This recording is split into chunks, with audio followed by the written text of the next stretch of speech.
right, well, you look at that. Now that shows you that there are a ton of relics in this mail video. So this is one that I'm very excited to share with you today.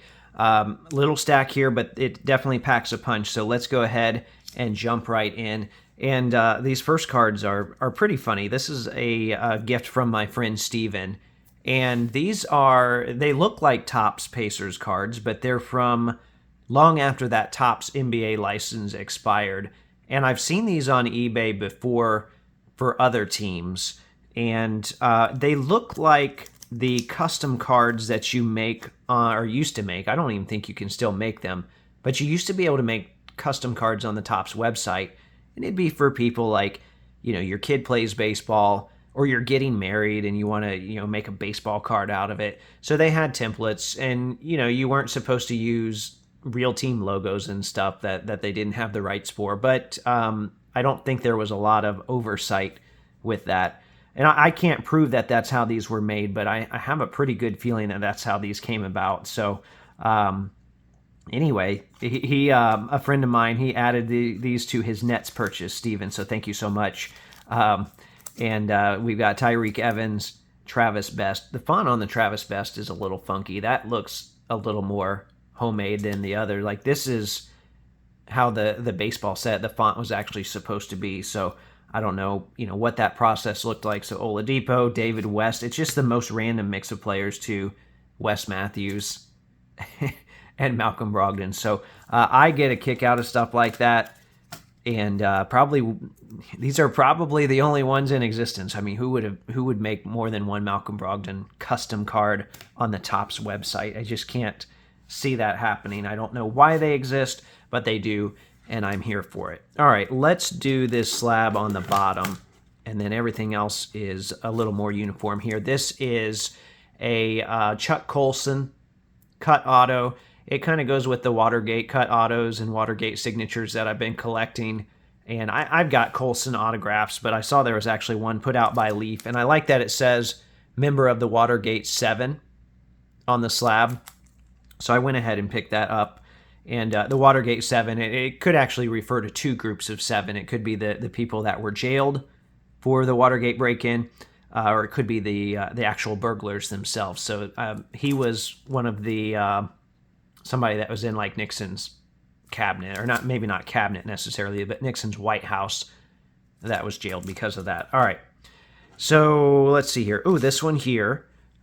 This was, someone sent me an email, a viewer named John, and he said, I've got a card that I think you would be interested in. It's a Danny Granger patch from National Treasures, and he sent me a picture of this. I said, yeah, I am absolutely interested in that.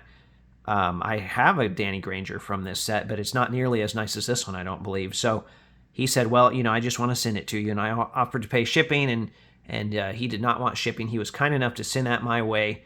He actually lives kind of local to me. It showed up the very next day.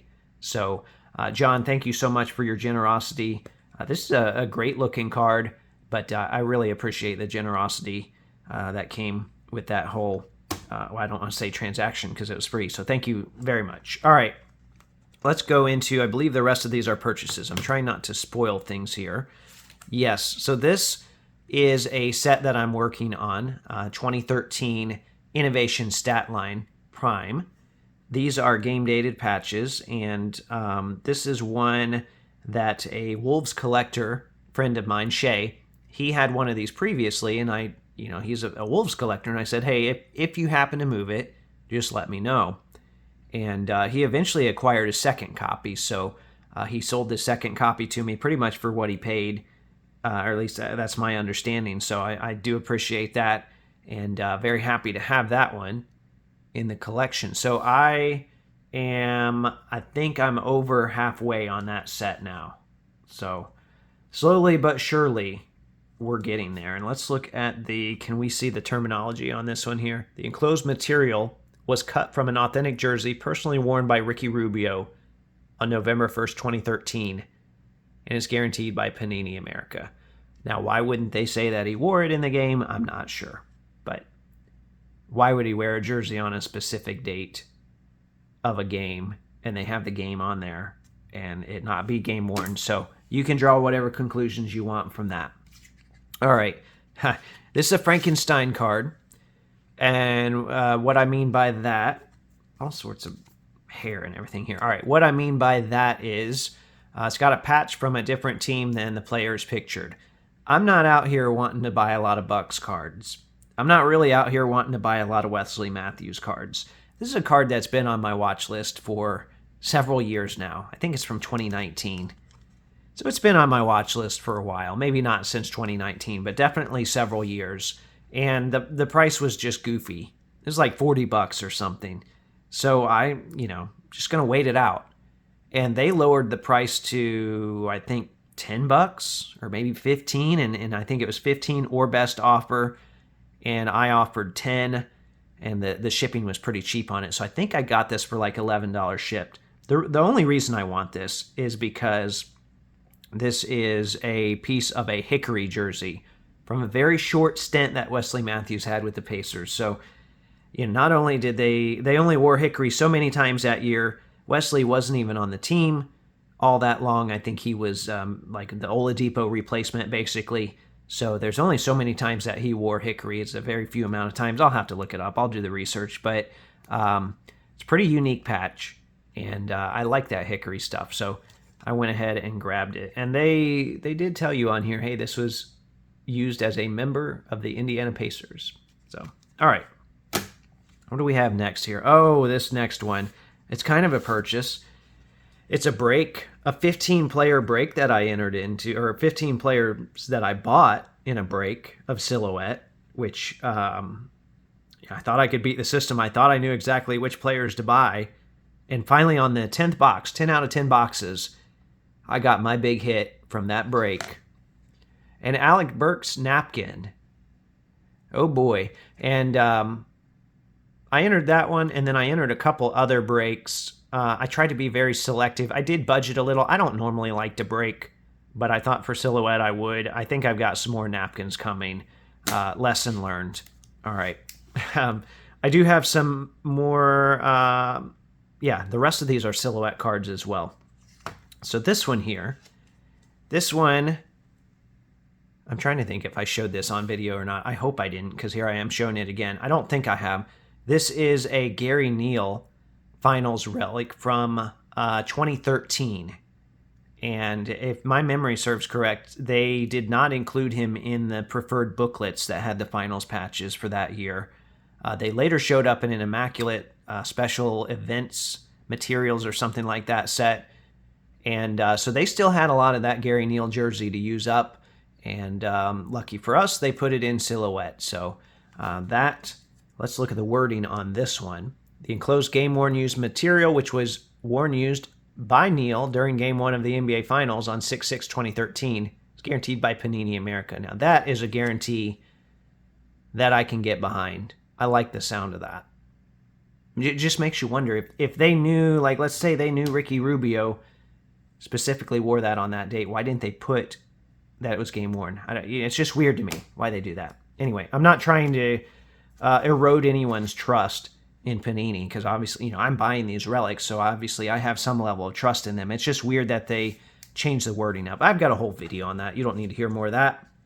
All right, what you do need to hear about, or what you're about to hear about, is a Ben Mathurin swoosh patch. And this is my first Nike swoosh patch. Even, they've been doing them since 2017. This is my first one. Haven't been a lot of Pacers that have been out there. I've passed on some Malcolm Brogdons and some Miles Turners. I probably paid a little more than this than I wanted to. I kind of wanted to lock one up, kind of getting caught up in the whole Silhouette thing. I like this. It's numbered 3 of 4. I don't think they're all swooshes. In fact, I've seen one that's the Jordan Jumpman. I think I would rather have that one if it comes up for sale, but it wasn't for sale. And not a huge fan of that red foil, which I think is the first off the line foil. But you know what? When the patch is good in a card, you can't be picky about the foil. So I'm not. So very happy with that. This last card, though, is a great combination of foil, patch, and set. So I'm happy with this one. I paid up for this one, though. This is a Monta Ellis Jumbo Memorabilia Silhouette Logoman, numbered 5 of 5. And I've seen different ones. I think I lost out on one. that was from a white jersey. Well, you know what? Maybe that was just fine because I ended up winning the gold jersey. He's wearing gold. It looks really good. So now this Manta wore this after the Logoman patches had moved to the back of the jersey, so it's harder to try to photo match something like this. Not a lot of pictures of Ellis during that time frame wearing the gold jerseys with that logo on the back. So anyway, I am. It's been a while since I've gotten a Logoman. I don't have too many from the Panini era. I don't think I'll be adding too many more because they're not cheap now. Definitely not cheap, but happy to have this one, and I hope you enjoyed hearing about this one as well. I always enjoy sharing my mail with you. This is a little bit bigger of a mail day. A lot of fun stuff in here that I enjoyed. Thanks to John, thanks to Steve, thanks to the sellers that sold me this stuff, and thanks to you for watching. So I hope you enjoyed that. Remember, there are new episodes of the audio podcast that come out every Thursday, and there's also YouTube videos 3 times a week. Thanks for watching.